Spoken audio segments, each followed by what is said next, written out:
Here we go. All right, y'all. Peace. I'm in my room at the Ken's Hotel, Los Angeles, Koreatown. I'm here for the Bodhiana Buddhist Chaplain Fellowship ordination ceremony, chaplain ordination ceremony tomorrow. Man, I got in, landed about 7:30, got to my hotel, probably about 10, 11 after 8. Went on a long, I ain't gonna say long, went on a 40-minute walk. Walked down trying to find some food, ran into this great restaurant. It's called Cassell's. It's a diner. Everything was a la carte. It's kind of expensive, $20 for a burger, but the food was delicious. I wanted the dessert. I ended up getting, y'all don't judge me, double stack, not a triple, double stack pancakes, 2 scrambled eggs, which everybody on the reviews talked about how good the eggs are. 2 scrambled eggs, and then I got the 3rd pound classic burger. That burger was fire, man. Fire. That burger was, I'm from Tennessee, so the burger was fire. It comes with, where I got, the dressings. So I ended up getting Thousand Island spicy mayo and barbecue sauce. Man, I did a little mixture, sampler experience with the sauces. They had a vanilla butter that goes with the pancakes. That's a house butter that they make. Really good. It's kind of greedy, I guess, from the sugar. But man, it's a good experience so far. It was late night. I pretty much shut it down. The restaurant closed at 10 o'clock. I left out there about 9:50. So I was gonna get a dessert too, but I didn't want to be too greedy and it was time to go. So topped it off with a lemonade instead. The restaurant was pretty good, man. I would go back there in the morning, but however, I don't know if I want to try something different. Me and Bay, I'm a foodie. I like to try different restaurants when I go to different areas, get a little bit of taste of the area, taste of the culture. So it was pretty good though. So I'll give them that, Cassell's. And I walked pretty far. I walked 20 minutes to one restaurant just to find out it really was a bar/club. Wasn't really looking for that vibe. Turned around on my way back to my hotel, looked across the street and just saw Cassell's. And just realized Cassell's was actually below the Normandy Hotel, which is the hotel I was gonna stay in originally. Decided to come here to Ken's, and here we are. So I'll give you a little bit of view of the room. As you can see, a little 360 joint. It's kind of small. I got a little,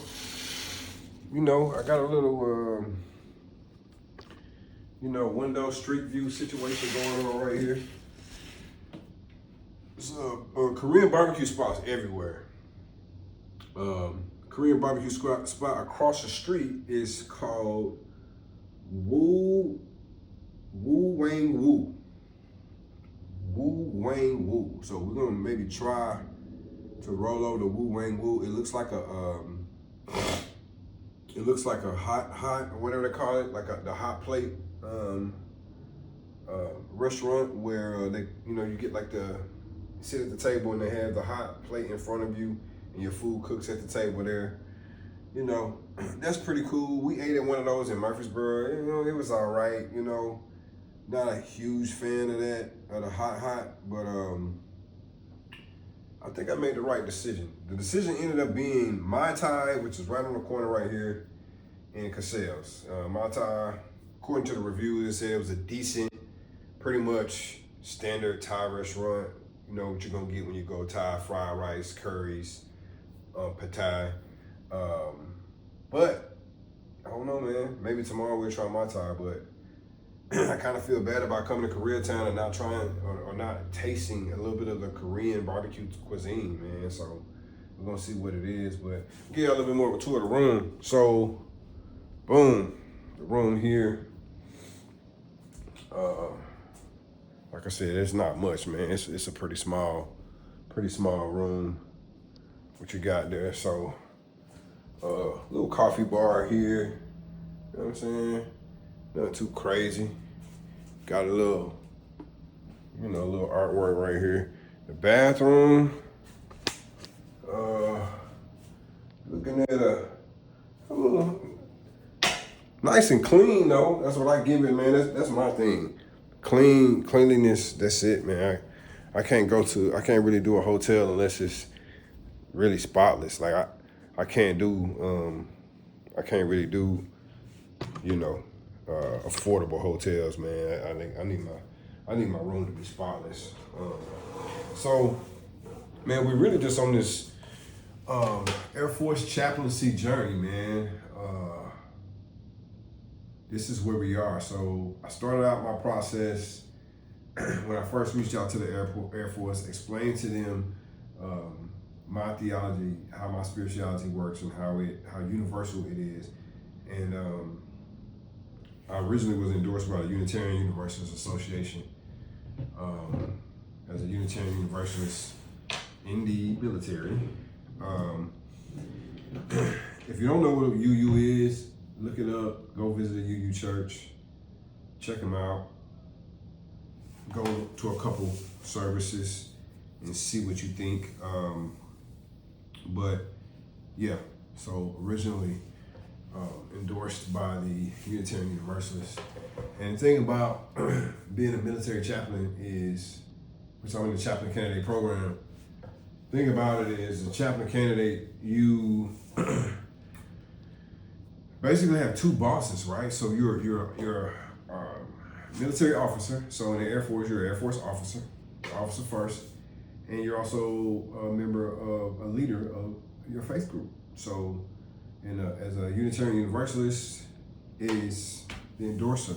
So you have an endorser that is your boss as well, or your leader as well, gives you direction. So you have to fulfill the requirements and the needs and the standards of your endorser. This is just a faith group that just says, hey, we put a stamp of approval on you that says you're, on the right mind, you can represent a particular faith group. And you represent that faith group in the military. And I've embraced Buddhism as a philosophy and a way of life, and as a way for me to spiritually reconnect to that which is divine, and a way to set me on the path of spiritual liberation and spiritual freedom and freedom from suffering.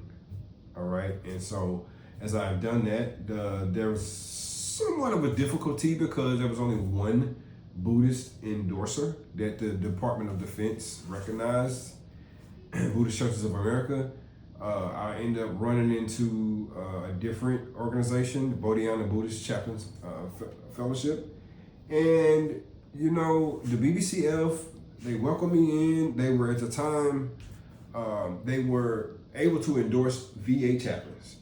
And he explained to me up front, like, hey, I just want to explain to you, we're not able to endorse military chaplains at this time. And so I was like, okay, cool. Well, I was led in your direction for whatever reason. Just like I was led to Buddhism, I was led to White Apple One, led to Jean Prida, my great friend and monk at my temple. And I feel like I was led to all of that for divine reason. Like, it's got to be something. So I just rolled with it. And lo and behold, in the middle of a meeting one day, they said, well, oh, I forgot to tell you, Jante, Lieutenant Hall, we have now been approved by the Department of Defense. We can endorse military chaplains now.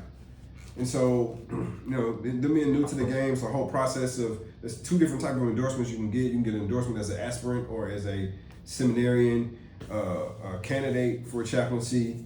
And there's usually different requirements for each category. So you got the chaplain candidate endorsement, you have the chaplaincy endorsement, which you would not receive your chaplain endorsement until you A, finish seminary, B, finish all of the standards and requirements, minimum requirements for your faith group. Usually it's 2 years ministry. And that's what the Air Force also requires, 2 years ministry. So once you have met those requirements and you have your MDiv in the bag, you reappoint as an actual chaplain in the military. For me, in the Air Force, and then you get full endorsement. And so that's my goal, man. That's why I'm here.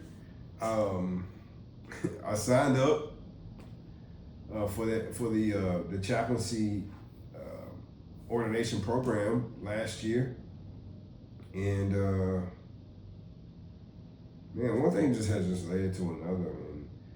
And I got an email March 1st. I actually, you know what? To be honest with you, when I first signed up, right, they sent me an email congratulating me and letting me know they were accepting me into the program.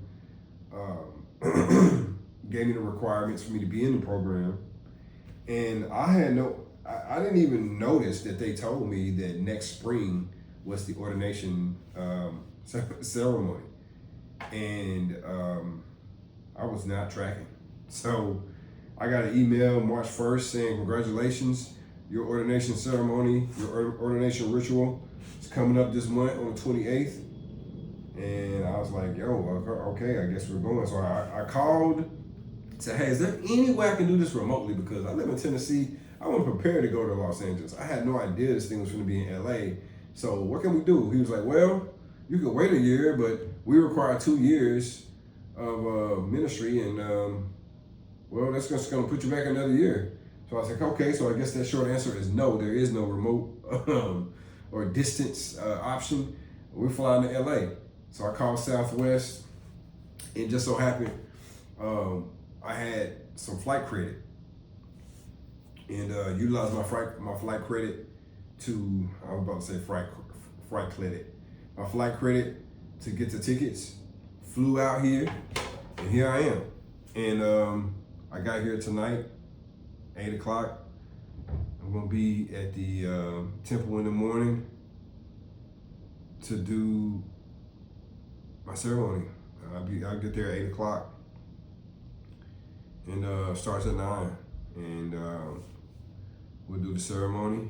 I'll wrap it up, and then I'll be making my way back to LAX. My flight leaves out at 9:30 tomorrow night, and I'll be back at BNA in Nashville at 5 a.m. in the morning. So that's crazy way to do this, but you know what? I really wasn't prepared for this. There's been a lot going on. Still trying to keep caught up with class and family, kids, and all of that. Traveling solo. These were not expenses I was really prepared for. So I had to make some adjustments and really improvise. So I really wasn't set up for 2 nights in this hotel room. So we did 1 night, and we're going home tomorrow. So I already got the plane ticket for tomorrow, so I'm not changing it. I am a little bit tired, jet lagged a little bit, going from different time zones, but we're here. We're gonna make the best of this. We're gonna embrace and indulge in this experience.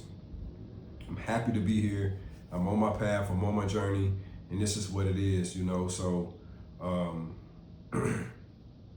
yeah, just like I said, man, just happy to be here and happy to be moving in the direction. This is what I wanted, and everything has been really falling in line since I really set out on it. So, yeah, so that's that. Peace. Gonna have to do some editing to edit myself getting in and out of this joint.